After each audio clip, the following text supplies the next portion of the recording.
today we have a discussion on content and brand building. And naturally, telling your brand story is now more important than ever because there's tons of competition in all types of consumer and consumer tech verticals. So we wanted to speak with the best in branding and content and get their take on how we can use content as a differentiator for brand building. So just quick introductions. We have Meet Malhotra, founder of Hard Copy. The Hard Copy is a platform for brand builders and founders to access stories and case studies and resources. We also have Lulu Raghavan, an industry leader and MD at Landor&Fitch, a renowned branding and design agency. And we have Dhrupad Karwa, co-founder and CEO of INSPO and AI inspiration partner for digital marketing and branding teams. And last but not least, we should have Sandeep joining ASAP, but maybe we can just get kick-started with a question since we have a couple of people who are already listening in. I think my first question to Lulu and or Meeta, and of course, Drew, feel free to pitch in here, is that we see every company becoming a content company these days, right? We see SaaS companies who have blogs, we see D2C brands running podcasts, we have VCs like Andreessen Horowitz that are creating media verticals in-house. But I would love to know your take on whether content is a necessity in building a brand. And if you agree, if you think yes, what are some examples of truly differentiated content that you've seen elevate a brand? And hey, we have Sandeep. Nice. Good timing, Sandeep. Hey. So I think, the answer to that question is really very layered, Nancy. So let me take it one by one. Is content absolutely necessary to build a brand? I think the answer to that is no, not everyone needs to build a ton of content.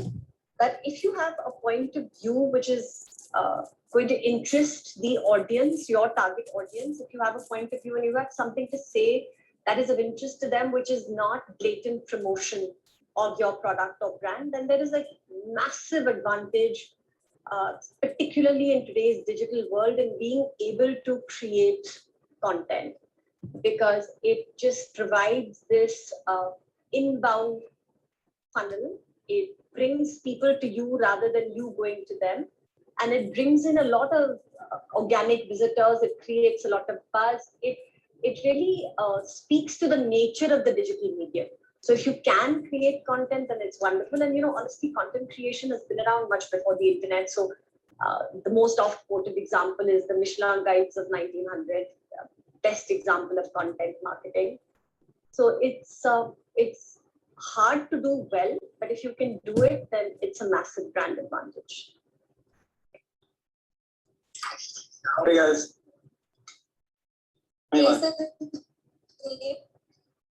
Hi Lulu. Sorry guys, I was a little late. Hey Sandeep. Hi Sandeep. Sorry. We got started a second on the conversation. I asked a slightly broad-based question on whether content is a necessity to establish brand. And if yes, then what are some examples of truly differentiated content that have really helped build and elevate brands? So we'd love to hear from you, Lulu, Drew. Feel free, anyone to kind of pitch in here. Yeah, actually, one thing before we get looking at the different people we have involved, and that based on the last conversation that Meeta and I had, and knowing what Drew's up to at Haiku Jam, these are both people who have this idea and thought that I think is going after trying to productize a service that exists. And I know that Drew might say that we're trying to enhance it, and then we should talk a little bit about that. But I think that it's interesting that there's a movement now, and Lulu, I'm actually going to ask you about this, because I think there's a lot of people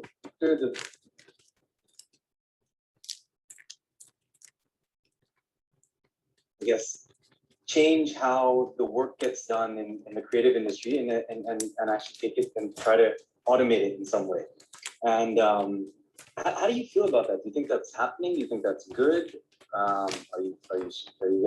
you accelerating that change? Is it something you guys are fighting? How's that playing out? Sorry, you have to repeat the question. Somehow I lost you. I don't know if it's me or everyone's losing you. Yeah, I actually felt like you cut in and out there. So Yeah.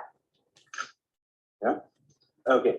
No, I was just asking that. I think that Dhruv and Meeta are both working around this idea of how to productize the activities around branding and the activities around the creative process. And I would say that I'm not sure that anyone necessarily believes that you can totally remove the creative in the creative process, but there's a lot going on in that area. And I guess sitting within a creative agency that has kind of built a business with lots of people doing lots of great things, do you see that as a good thing, a bad thing? Is that something you guys are accelerating or thinking about? How are you approaching it? How are you thinking about it?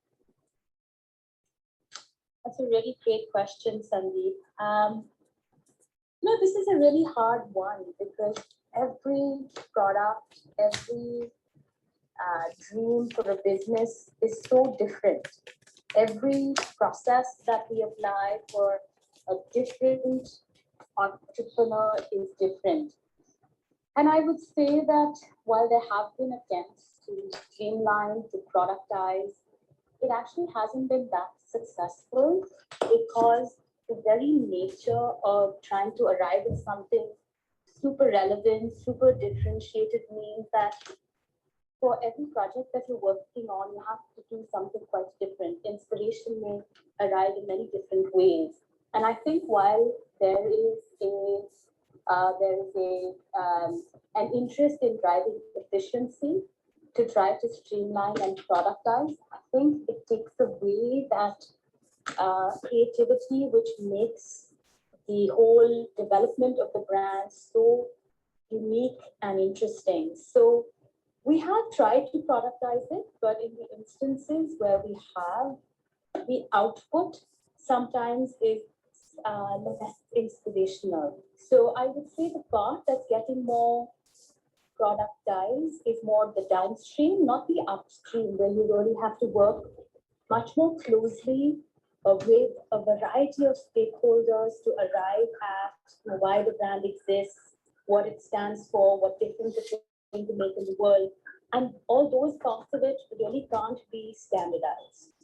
That's my view. So downstream management of the brand, execution of the brand can be productized a lot more. So I would differentiate upstream and downstream in brand development. You know, it's you said a word that I know that Dhruv is probably itching to get on. You said it's not very inspirational, and this is actually the crux of a lot of what we've talked about in what Dhruv is up to with INSPO and what's happening there. And so, this idea of how you find inspiration and where it comes from, and you know, I think it's there's been a lot of serendipity that's involved in it in the past, and I guess it sounds like you're also saying that, listen, quite honestly, it's the people that matter in that. You find some really interesting people that have some interesting thoughts, and they're able to create something that can actually kind of speak to a broader base of people, and that's unique. But Dhruv, maybe you want to chat a little bit about what your view is on inspiration and how to actually maybe productize it. Yeah, sure. So in many ways, I completely agree with what Lulu said, actually, right? And generally, I think just to take a step back on this entire topic, I actually think it's quite dangerous that most people today in the industry still has this kind of have drawn these battleground lines between human creativity and technology, right? And the word that we keep using is automate. And every time I hear that in the context of creativity, I feel like a little part of my soul just gets eroded, because I think the operating word here is augment, right? I don't think, you know, if there, I know as an insider, there are people who are building a lot of creative AI tools that are seeing them as replacements to core parts of the creative process. And I'm philosophically super opposed to that, because I think if you're looking to take away, you know, the creative, then there is no creative process. And I know that's a completely other philosophical rabbit hole that we can go down on another day or another time in the conversation. But I think, yeah, like I said, I think the key word is to augment. And can we build tools to actually augment human creativity. And as Nita said something in an earlier answer, right? That a lot of this stuff isn't actually new. Like content isn't new. In the context of the internet, we get carried away thinking that so much of this stuff is like we're seeing for the first time, but it's not. We're just seeing it in a context and a level of scale that's unprecedented. But the creative process has been around a really, really long time. And since cave art, we're seeing, gradually better and more sophisticated tools to help us express ourselves. So I think it's really about, just building tools that augment and not automate, and shifting the conversation away from like man versus machine and to just, man and creative. And how can machines and technologists and tool builders evoke more and more human creativity? Because we've already seen it for so many parts of the creative process. If we were to kind of roughly break down the creative process into 3 steps, and this is a really crude analogy, but just bear with me. I think the first step is creative thinking, right? Where it's all about thinking, ideation, brainstorming.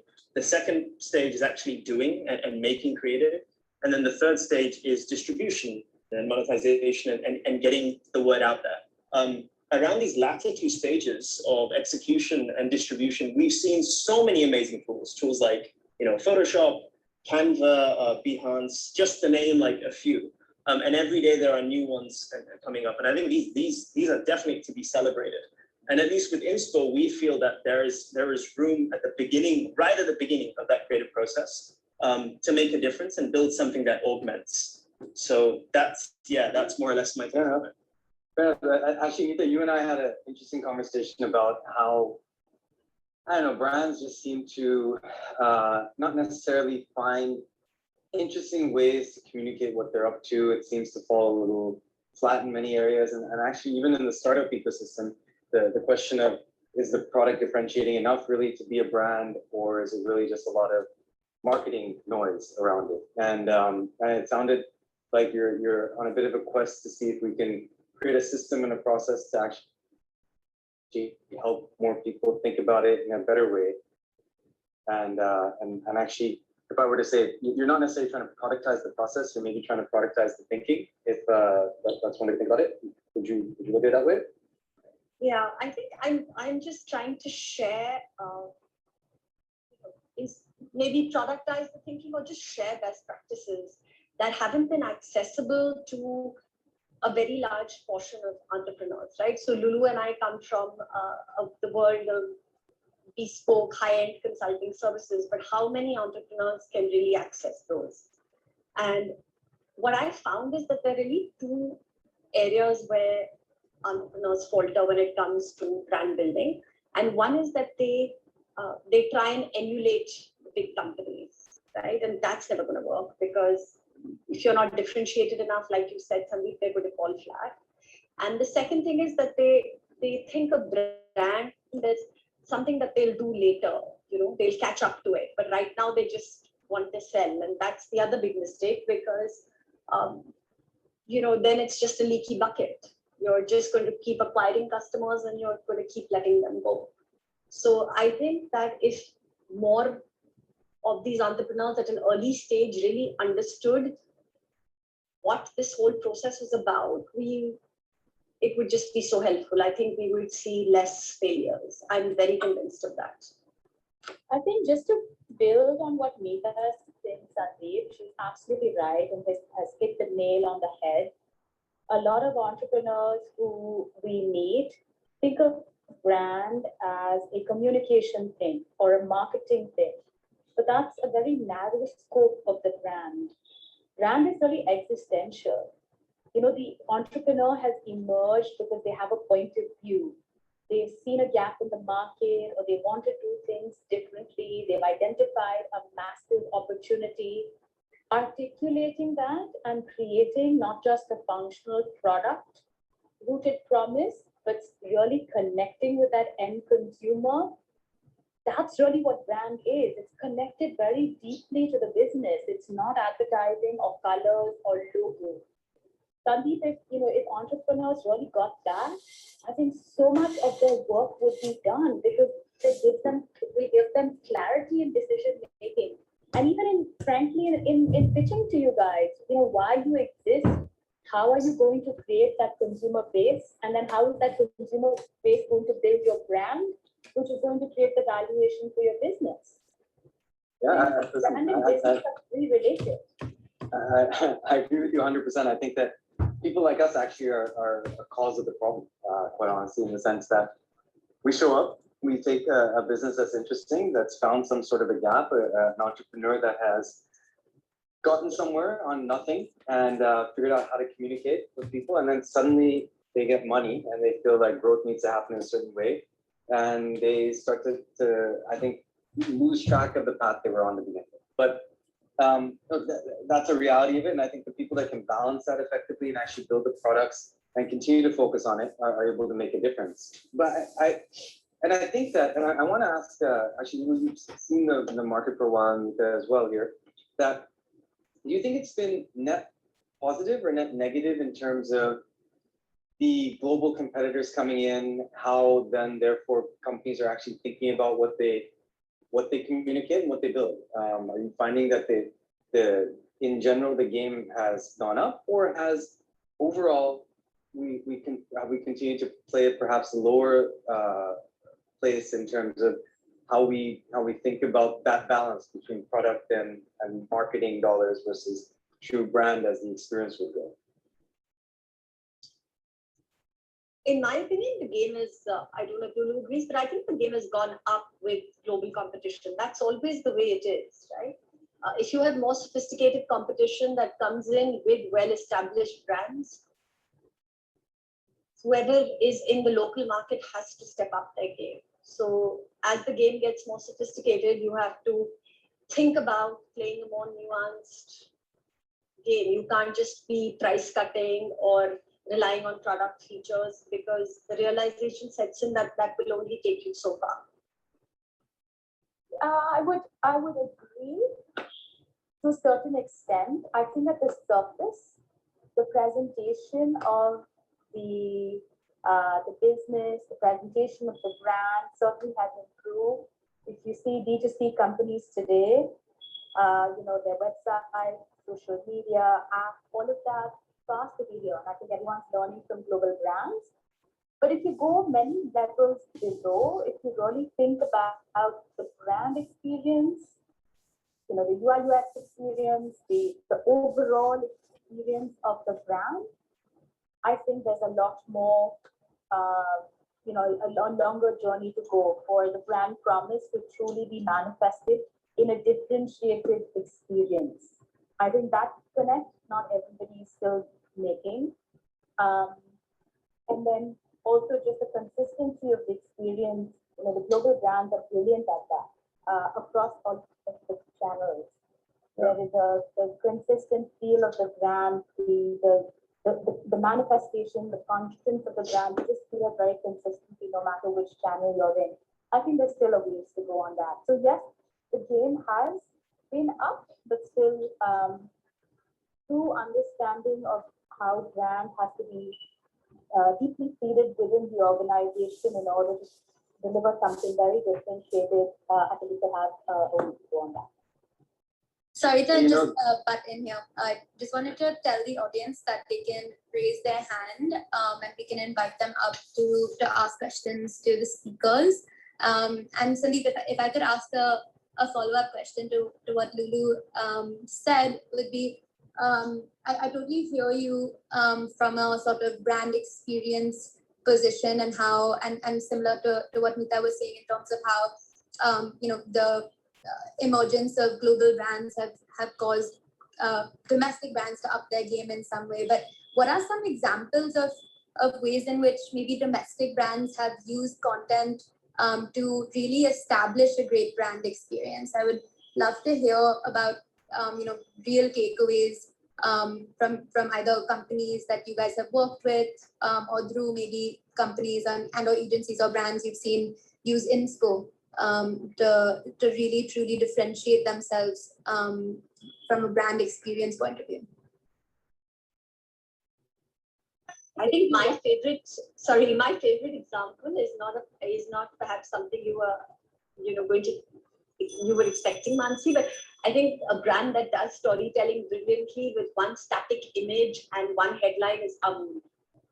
So, there's just so many different ways to think about storytelling, and we shouldn't only be thinking of large volumes of content when we think about it. But attention spans are so low right now. At least that's what, is the general trope out there. Brands are told to spread their content across multiple channels and, make different types of content from long form to medium, short form. So how effective is kind of building your brand across all these different types of content channels? And we hear a lot about short form content as well, and would love to understand like what you guys see in terms of the effectiveness of short form content in brand building. Sorry, I know that that's a separate question altogether, and so feel free to answer the earlier one as well as this. I'll jump in on the earlier one, Mansi. One of the brands I think is doing a fairly good job is IndieLuxe. IndieLuxe is a platform for luxury brands with some Indian provenance. So in terms of how this platform is helping Indian luxury brands tell their story well, connect with audiences, I think is quite remarkable. Back to your question of different forms of content, short form, long form. I think one of the things that we have to recognize also is that the strategy may be different for different brands. We're talking execution, but as Meeta said right in the beginning, maybe content's not needed for some brands. Maybe it's a different kind of experience on the app or on the website that's called for. So what we see is there's a lot of rush on the executional side with startups. So whether getting a campaign out or getting social media out, but there's not a lot of time that's spent up front in really thinking about why do we need to exist? Why does the world need yet another, women's apparel brand, for example, or another accessories brand? What is our unique point of view, or why do we exist?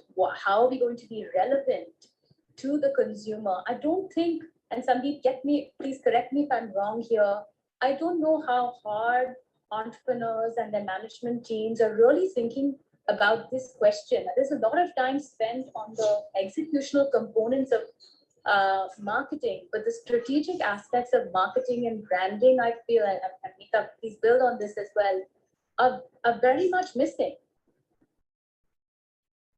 I'll let Meeta go. I have some thoughts on this as well. Meeta, why don't you go ahead and I'll give you No, so I completely agree, of course, but how do you, so this is my take, and having worked with many young entrepreneurs, not a lot of them come from backgrounds where they have done this kind of thing before, right? That's one. Second thing, Sandeep, I'm going to agree with what you said earlier, that, the way the funding is done and the KPIs that are set up in terms of growth are very counterproductive to any strategic thinking, although I hope that's changing. Also, the system that we're all currently living in is designed in a certain way, right? So digital marketing is extremely seductive. And I've seen this with entrepreneurs. You get your first check, you turn the tap open, you open the tap a little bit, and then this wave of customers comes to your website and conversions start. So you're not even then, you're not even thinking about, okay, let me switch all this off, let me step back, let me think about why I exist. All of that has gone out the window. So there are too many factors working against this. It's not fair to expect it of them as something that will happen naturally. Yeah, okay, look, so like I said, I owned up at the beginning the same, we're a culprit in this, and I accept that position.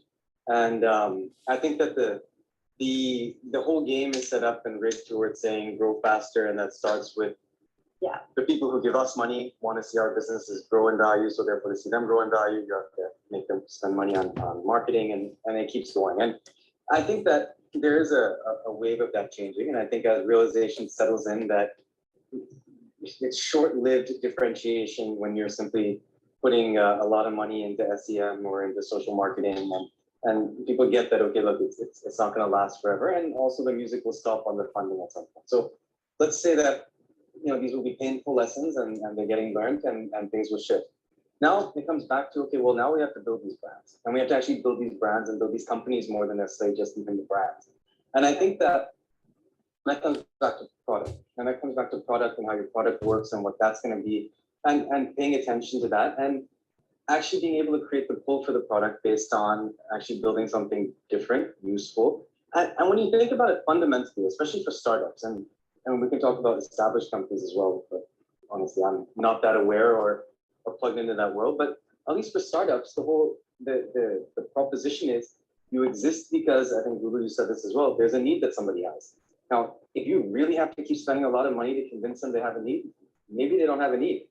And maybe it's not just about marketing your way or putting fancy colors around it to make it happen. You need to reassess the product.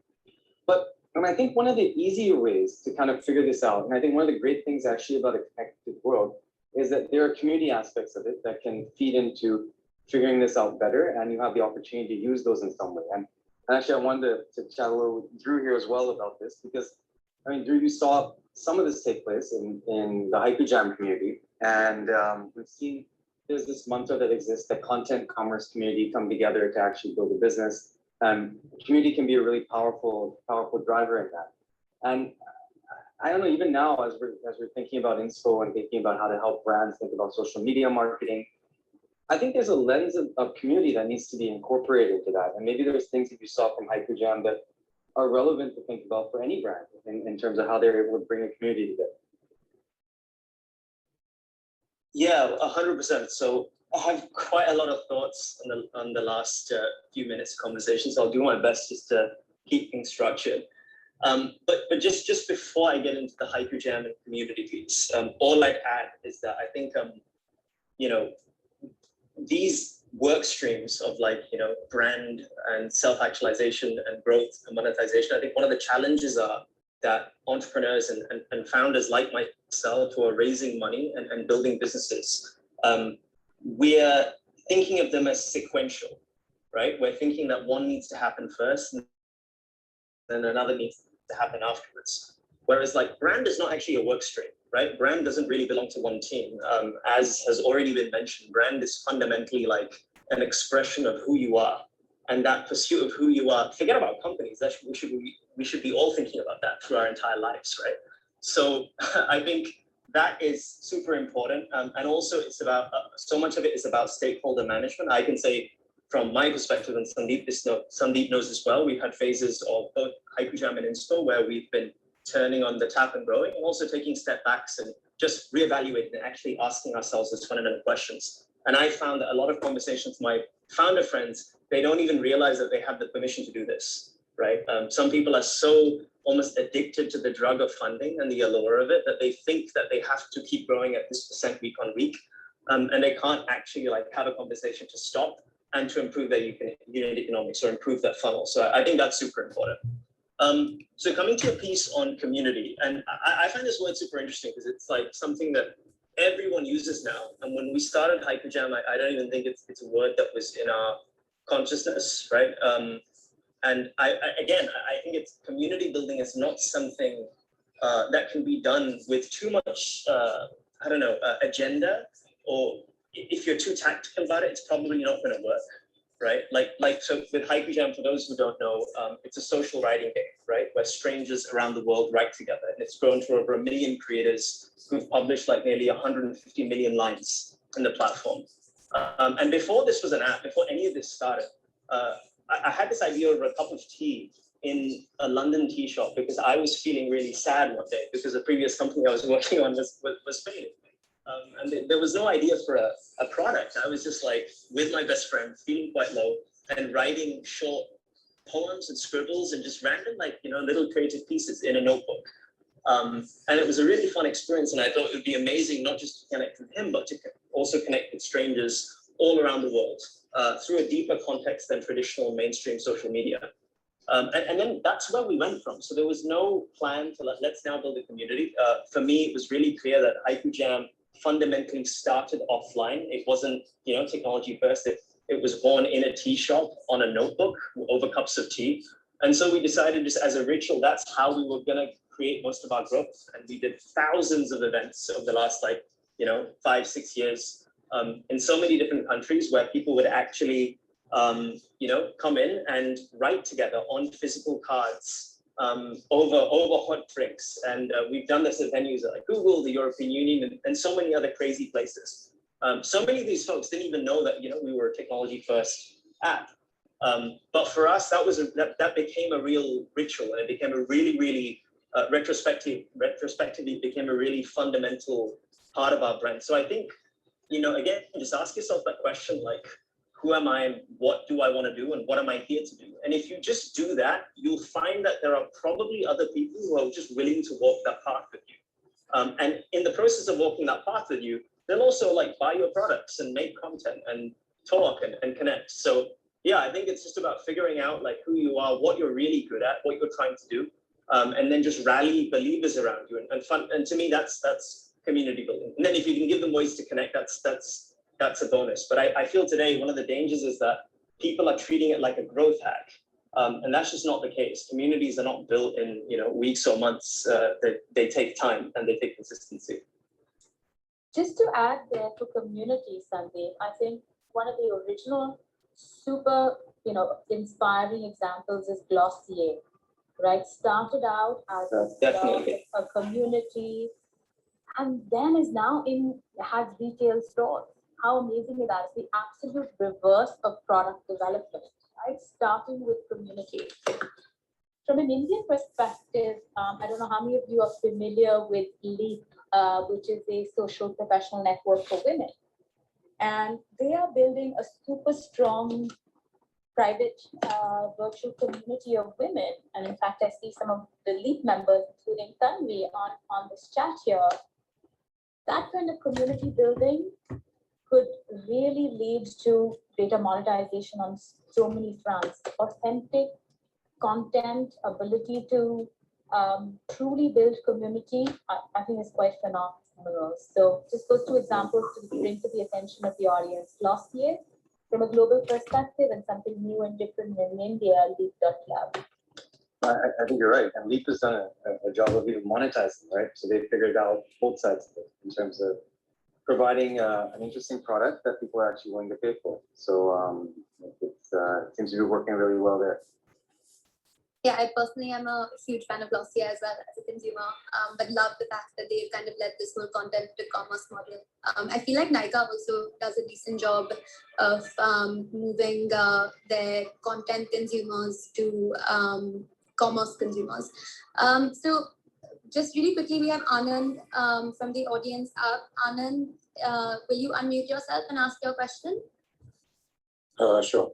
Thanks, Matthew. The reason I came on the speaker desk primarily because you guys talked about community and how community can then lead to, basically content leads to community leads to commerce. That's a greater path because it is a lot more stickier. My question here is that, so for example, Glossier, sorry, I might be taking a little while to articulate it, but let me try and answer the question.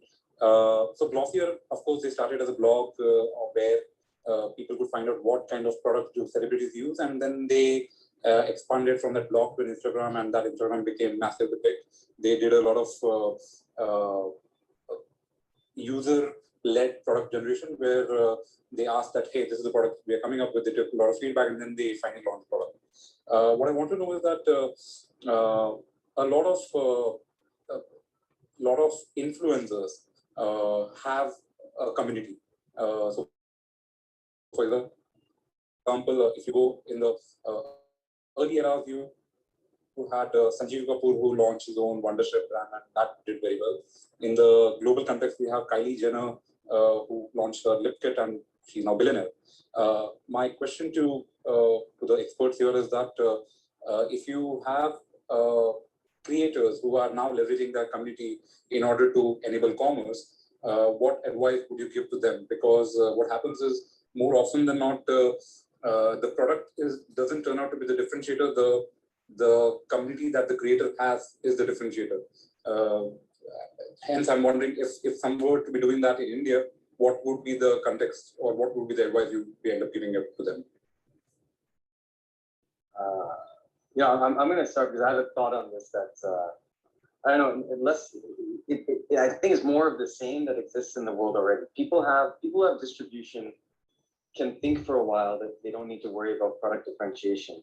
But I think at some point distribution will kind of balance itself out. So I get what you're saying in the sense that if I'm Kylie Jenner and I have a lot of following, or I'm somebody else now who says, I've got millions of people on my feed and now great, I'm gonna start selling product. Sure, you can start, and I think you'll get to a certain degree. And actually, to one extent, you could go and look at, let's just say what happened with Micromax to an extent. They scaled up, sold product that was relatively undifferentiated. Suddenly we're hit with massively more undifferentiated products. The space got crowded, it got ugly, and it became hard to sustain. And so I would contend that at some point, whoever you are that has that influencer, who has that following, if you're pushing a product that is questionable in terms of its value or undifferentiated, it's not going to last. You may get some success, but I think at some point something else has to keep carrying it, or you have to keep reinventing the reasons why people are growing and following you, and your scale becomes so large that it gives you the chance to actually invest in real product differentiation. That's my 2 cents, but I'm interested to hear what the others have to say. Sandeep, it made me think of an example which I think is actually quite interesting. Let's see how it plays out. I don't know how many of you have heard of Anomaly, which is Priyanka Chopra's hair care brand. But it really seems to be founded on quite an important insight around chemical-free and sustainable packaging and all of that. I think that's really authentic and differentiated and seems like a very, very interesting space. She's not just saying, hey, I have millions of followers and let me create some brand. She's really creating, she's seen a gap in the hair care market and has created something quite interesting. Would love to hear what others think. Yeah, sorry. Go ahead. Yeah, no, so I was just going to, I don't have a comment on the brand Lulu yet. I think it's quite new, but I did want to say to Anand's question that, there have been instances in the past where Indian Bollywood stars have tried to launch brands, not with much success. They haven't really become a Kylie Jenner so I think that unless the product measures up, that is very, very short-lived. It's not going to last, because at the end of the day, people are not going to pay, you can tempt trial with that, but you can't sustain customers. So I just want to answer the Meeta's question. I just wanted to add a context to that point. There's a difference between Bollywood and the people who are massively big online, as in mainstream stars versus the new age celebrities. The new age celebrities have a direct access to their fan base, and that turns out to be an important distribution channel. As in, that's some differentiation there. And one point I want to add is that Sanjeev, of course, in the mainstream, you have 2 examples. One is Sanjeev Kapoor, who has launched Wonder Chef that does hundreds of crores of revenue annually, and then you have, I know this, it's not one of the elite brands, but you have Baba Ramdev, who built a brand over 10 years on Asta TV, and now Patanjali is giving the competition to Vechul and TV. So the context does exist. The Indian market has definitely not seen a Kylie Jenner happen. Yeah, no, and also, so I think the point you're making on it is that if Wonder Chef, if the quality of Wonder Chef, was not better than, say, what existed in the Indian market to the alternatives, then Sanjeev Kapoor or no Sanjeev Kapoor, I don't think it would have been a success. True. That's the foundation. I think it also goes back to Sandeep's point earlier that product market fit is not there. The rest of it is just cosmetic. Yeah, actually, it's funny that you just mentioned Baba Ramdev, because funny that you just mentioned Baba. Sorry, can you guys hear me? Yeah. So, I was just saying with the Baba Ramdev, I haven't heard that story and that topic come up in probably 4 years, and I think I remember going back 2014, 15. It was the biggest rage. It was the concern that everyone had. It's going to take over all of FMCG. And a lot went on. And I remember at that time also looking at their product range, and it ranged from, Ayurvedic products to, I think at one point there was even jeans or something in the mix, and it was quite a wide range of stuff. And I still stand by the idea that you need to, if you're going to take your brand in different directions with it, you need to have products that actually mean something, hold it together, and then you stand for something with it. The other thing for the Priyanka Chopra story, the analogy that came out, the Honest Company, which had launched, Jessica Alba was behind it. It was promoted as a safe product, products that are good for your family. And she was a kind of wholesome person who had just become a mother as well, and only the things that she would want to use. But I think ultimately it struggled because the differentiation was weak, the distribution was challenged, and it ran far ahead of itself on valuation, and therefore that also became a problem. So I don't know. I think sometimes some of these categories need some actual fundamental product differentiation, and hopefully some creative thinking around the positioning is useful. But Priyanka Chopra is doing this. I mean, if there is in fact some thought that's gone into how these products are actually being made that's differentiated, that someone can't replicate, I hope that that will carry it forward. Thanks, Anand. I'm gonna actually move you back to the audience. If that's Sure. okay, Thanks. and ask Varun to unmute himself and ask his question. Varun, are you still there? Yep. Hey everyone, thanks for having me. Just a quick intro. So I've done a couple of startups. I'm based in San Francisco, currently in marketing, and sort of head up engagement and retention marketing at Adobe. And so, content is something that we're thinking about every day in the context of how do we retain some of our users, right? But I think going back to content and branding in the context of startups, so Meeta and Lulu, I think you sort of touched on this, but I keep questioning myself, and I think one of you mentioned product market fit, right? In 2014, we launched a startup in India with a small pilot in Bangalore called Let's Chai. And the concept was just to connect people so that they can potentially find a brighter groom, right? And so in a sense, it was a dating app. When we came into the market, I think the first thought we had, and we thought about branding because I'm marketing, was let's focus on the age group of maybe 19 to 25-year-olds, right? And so we really started pushing content, pushing however we speak to that audience. But soon we found that the actual market that were signing up for the program were 27 to 41-year-olds. And so we had to pivot fast.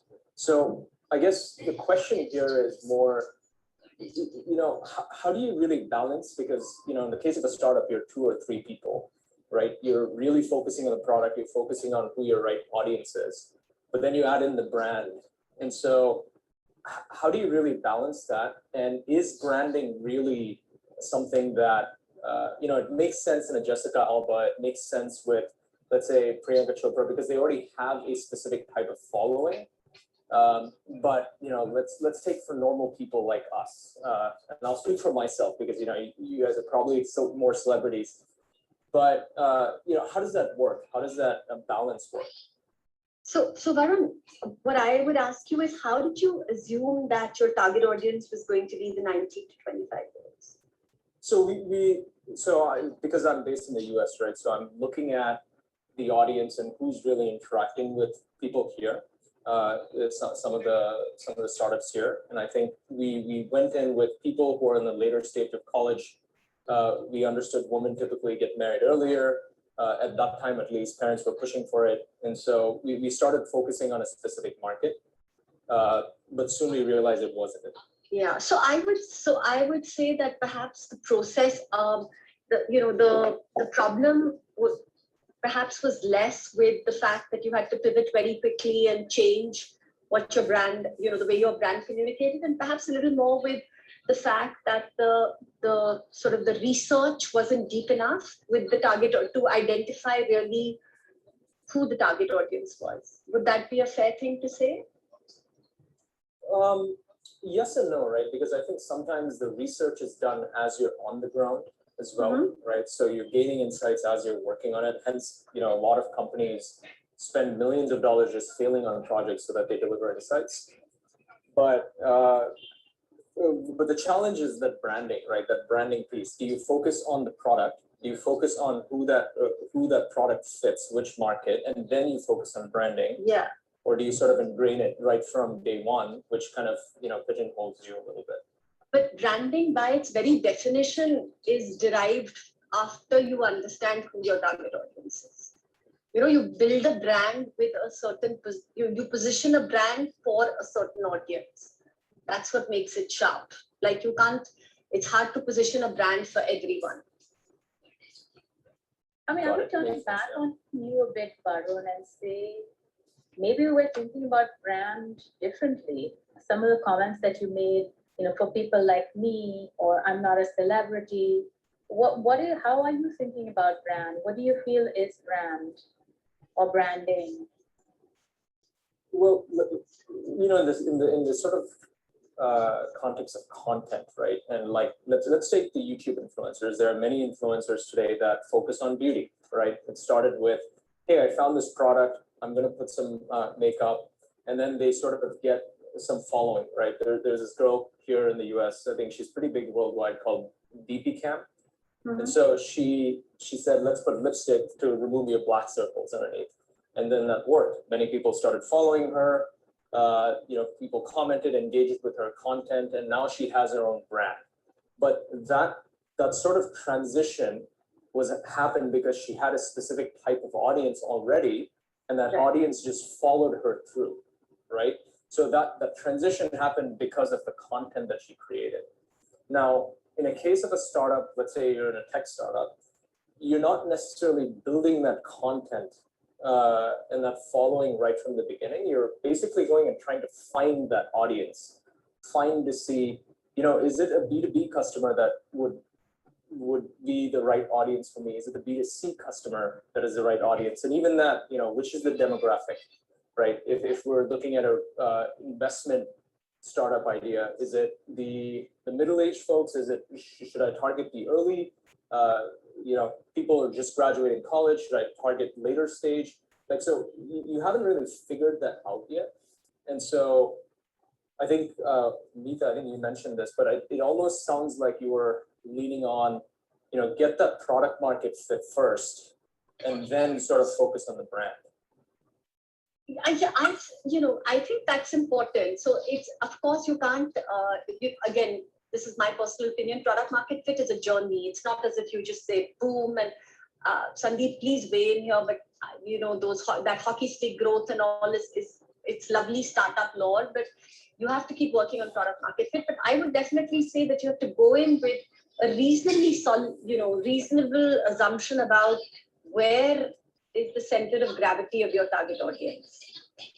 Of course, you can expand the boundaries, but to say that you're not sure whether it's the college kids or the mid-30s is perhaps too wide to go in with. I was just going to add, if we're truly human-centric, you're starting with a consumer in mind for whom you're solving a problem. And then you're trying to assess, how big is that market? Can I serve that market profitably? So, I mean, to Meeta's point, more than products, start with the consumer need. And that's what design thinking and all of the tools of design thinking really teach us, right? To be very user-centric. And so therein might be some clues. Thanks, Varun. Just gonna ask a broader question to the full sort of panel that we have here.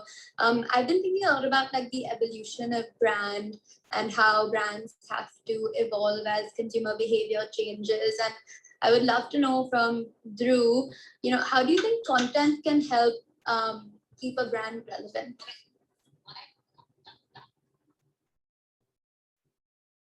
So I feel that this has been covered in the context of a different answer earlier. I don't really think content can keep a brand relevant, right? I think content in and of itself doesn't really mean anything. I think it's about understanding, again, what is your purpose as a brand? What's the journey that you're on? What's the journey that you want to take your community along, and then you got to figure out how does that manifest. So Mansi, I really wanted to answer one of your earlier questions, and I'm going to combine it in this answer when you were just asking us about our favorite brands and examples, right? So for me, my favorite brand in India is Royal Enfield. I am an owner of one of their motorcycles. I really love everything that the brand does. And your question got me thinking about what they actually do. And I feel like when I look at their, let's say, content, quote unquote, I wouldn't say it's absolutely the best. I wouldn't say that their ads are like, leagues apart everyone else. I wouldn't say that they're killing it on social media. And yet I think every single member of that community really does feel a very deep bond with the brand, because the things that they do, they're not necessarily super scalable, but they're really meaningful, right? So for example, on digital, they recently ran like drawing contests and design contests. They run these beautiful community rides where they bring, sort of different niche communities and just combine them together. They did this very famous astral ride where they took a bunch of photographers who love to ride, took them to Leh Ladakh, Manali, and it was like a riding and astral photography trip. So I feel like, content is not really content. It's like, as Meeta was saying earlier, I think it can create a lot of leverage. And I think everyone's capable of doing it, right? Because content can be absolutely anything. It can be a conversation, a snippet of sound, a piece of art, a novel, a book, a tweet. And I think it's just about understanding, like, for you, which way are you most comfortable? Which medium are you most comfortable to express yourself in? For instance, like in a different context, not a startup context, but I'm really glad that Haruki Murakami, the novelist, doesn't spend all of his time on Twitter, right? Like writing tweets every day. I'm really glad that the guy goes into a cave and writes like one insane, surreal, trippy story after the next. And that's what he's just really good at. He doesn't really need to play the other game because his content, his core art is of such fundamentally like high quality. So yeah, I think it's about understanding who you are and how you want to express yourself, and then just figure out the mediums that work for you. Drew, you brought up a cool story with that Royal Enfield thing. And I think experiences and facilitating experiences are such an interesting component of what product companies need to think about. And we've seen this with Nike and their run club, and actually facilitating people getting together and running. Soul Cycle thinks of themselves more as a community of people that come together than necessarily a gym. And so actually, Lulu, I was going to ask you, do you guys incorporate this into your thinking when you're working with clients to say, listen, let's forget about communication for a bit and let's think a little bit about how to create this type of experiential engagement with your product, whatever that product might be? Oh, absolutely. I think Mansi was beginning to talk about how branding has evolved, and Meeta will tell you this. Brand, it was described as a promise before. Today is all about the experience. And it's really about thinking about the experience, Sandeep, in very holistic terms, right? You have physical components of the experience, the human components of the experience, the digital components of the experience. Think of PhD as a nifty acronym. That's really the way to create value for your brand. I'll give you an example, something that we've worked on in the Brazilian market. Take a chocolate like Kit Kat. They've actually created the Kit Kat chocolatery in Sao Paulo, which is a wonderfully experiential way in which you actually engage with the Kit Kat brand. So you don't go to a retail store, buy it and consume it. You walk into this beautiful, digitally oriented store where through augmented reality and all sorts of other digital interventions, you can actually engage with the brand in such a fantastic way. Another example in the automotive industry, I don't know if you've heard of Link & Co. It's a brand out of China launching a car brand without actually having cars in the showroom. You go in there and the entire experience is around actually booking your car and having it delivered to your house. So absolutely, brands today are thinking so much about that layer of experience. If you think about the 1950s it was just about the image. But today, image alone is not important. The first and most important, the core is product. The layer around it is experience, service and experience. And then of course, branding is still important. I think sometimes people may think it's just the product and experience, but that layer of branding is still important. And this middle layer of experience is something that a lot of companies are looking at right now to create differentiation beyond the product functionality. Sorry, go ahead. Yeah, so no, I was just going to add to Lulu's point and say that if you're able to create these amazing brand experiences, then very often that is really the source of your content. You don't need to create any other content, even in say Royal Enfield's example, right? When you have these amazing offline experiences, all you're doing is capturing them and distributing them. So it isn't a separate content creation exercise in the way that most people think about it. Yeah, that's a brilliant point. Yeah, I guess that's the thing, right? I mean, the traditional mindset had been to silo everything out and say this is this and this is your job and this is your job and this is your job. And actually, in fact, the culmination of a lot of the combined sort of synergistic efforts is what comes out as the brand. And I guess that's how these different pieces tie together. But I had another thought as you guys were talking about this, to say that, okay, now we have, I guess, decided that you have a product that's really good, you have an experience that you're going to layer into it. And then oftentimes this question becomes, I need endorsement of this. I need celebrity sort of backing to actually make this something. Or that's one lens of it. And the other is I need above the line marketing dollars to spend, because I've done these things. I got a good product, I got this. Do you agree that at some point that is a necessary part of the equation? Or is it generally that, look, if you've got these things, we're in a world where it doesn't have to be that way anymore. Let's just take Google as an example. They didn't spend a lot of money on marketing Google. It just is a useful tool. Is that the way many people can go, or is that something that you think is for the select few, and eventually you're going to need to play that game as well?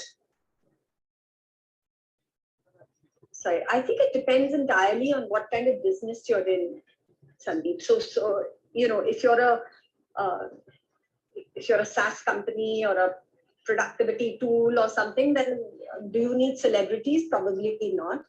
When do you need celebrities? You need celebrities when you're trying to scale up and reach a huge volume of people who are influenced by those celebrities. So I don't think there's a one size fits all answer. I think it really depends on who your target audience is and at what stage in your journey you're at. Because you really only need those massive ATL efforts and celebrity branding when you've reached a certain scale.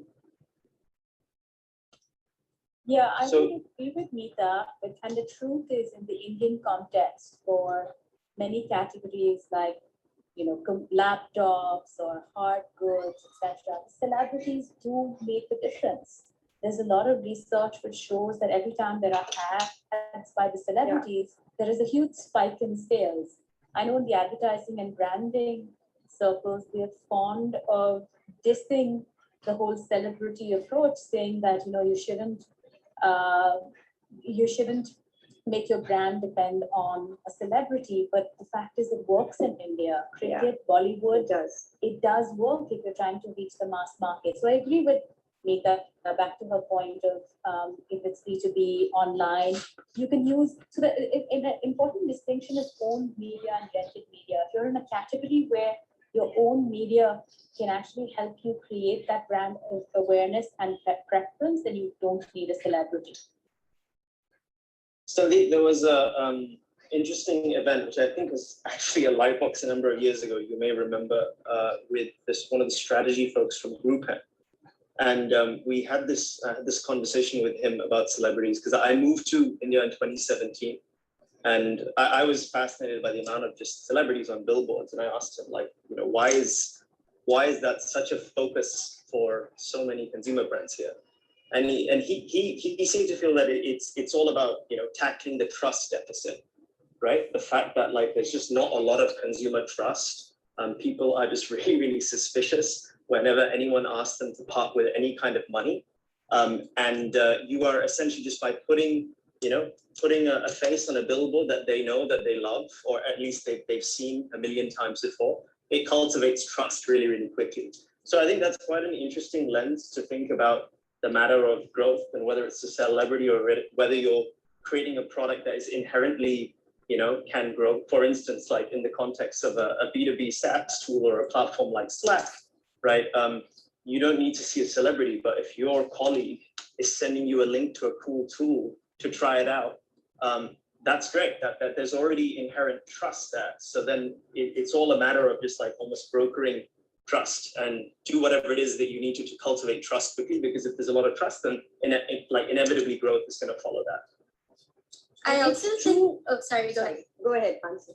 No, I was just going to add on there and say that I also think that trust is being replaced now with Amazon and brands selling through the Amazon marketplaces, because you see great scale despite brands not necessarily being household names on Amazon. And that's because I think the trust has gone from maybe a celebrity endorser to your consumer reviews and your other types of your sort of social proof, I guess. So that's interesting to see that evolution there. And yet, I buy Nani cement because Amitabh Bachchan is endorsing it. You do. So he's, of course, a lot of research is done into this every year, and year after year, the research returns the same results. Who would I trust the most when it came to buying something? And the answer is always Mr. Bachchan. So it's the industry does this every year, and every year they get the same answer. Then what did you say yesterday or 2 days ago? The only thing India cares about is ABCD. Astrology, Bollywood, content, and devotion. I think it was cricket and devotion. Yeah, not content. You're wrong. Yeah. No, that was the first lesson I was taught when I came back, and it still holds true. I think I was having this conversation with someone where we were talking about mental health, and they pointed out that astrology and an astrology business was actually seen as a way by which to help people find peace and mental calmness, because it was a way by which they were, I guess, getting a lot of their issues resolved. And that conversation with the astrologer was all about actually releasing and letting that out. Very different topic, but yeah, I think that is a reality. Maybe for the next consumer we can talk about astrology. But unfortunately, that is all the time we have left for today. It's 10 p.m. So just wanted to be conscious of everyone's time, especially on a Thursday night. Just wanted to say thank you so much to Dhruv, Meeta, Sandeep, and Lulu. Thanks again for joining us. All of your valuable insights on content and brand. This has been a really, really fun talk. And hope you guys enjoyed it as well. And hope to see you guys on another consumer huddle sometime soon. Thanks. Great, guys. Thank you so much. Thanks everyone. Good night. A lot of fun. Thank you. Thanks, everybody. Thank you. Thanks everyone for listening. Bye.